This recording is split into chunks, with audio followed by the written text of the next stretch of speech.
written. Since ages, people have been reading for a variety of reasons. These reasons change with our age, our interests, and the literature we read. We went on asking people what they liked about literature. Some read to pass their times, while some related themselves to the lives of the characters in books. Virginia Woolf, a British novelist, once wrote, "Literature takes the mold of the body and mind entire." Readers and critics do agree on certain writings that they consider classics or literature of the highest rank. Thousands of stories have been forgotten, but for about 400 years, Shakespeare's Romeo and Juliet has been considered a classic story of young love. Shakespeare used words and phrases that are packed with meaning, but perhaps more important, Shakespeare gave Romeo and Juliet broad human values. These values were not limited to one place or to one time. For the same reasons, the works of a novelist such as Jane Austen mean a great deal to creative readers of any generation. Books like Pride and Prejudice will probably appeal to readers during the 2000s just as they did to readers in the 1800s. The Indian literary tradition is primarily oral.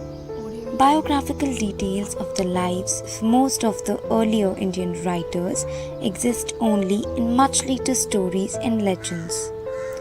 Furthermore, perhaps because so much Indian literature is either religious or a reworking of familiar stories from the Sanskrit epics, the authors often remain anonymous. In the modern period, poets such as Ghalib lived and worked during the British era, when a literary revolution occurred in all the Indian languages as a result of contact with Western thought.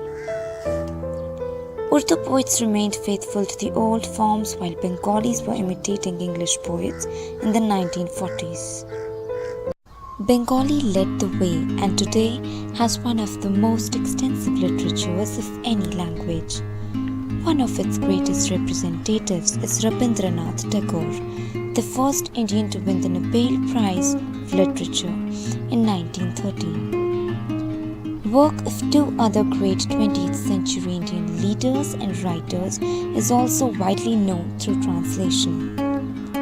The verse of the Islamic leader and philosopher Sir Muhammad Iqbal, originally written in Urdu and Persian, and the autobiography of M.K. Gandhi, My Experiments with Truth, now considered as a classic. Several writers working in English are relatively well known to the West. They include Mulk Raj Anand for his Untouchables and R.K. Narayan Swami and his friends. Even though India has had embellishing literary roots, the knack remains unrecognized.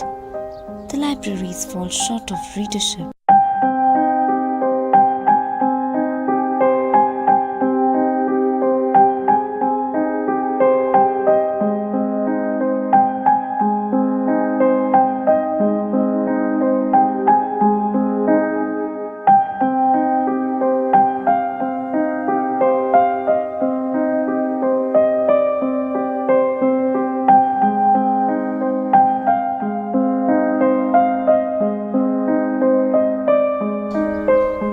It's time we appreciate the literary colossus, the undying legacy and heritage they have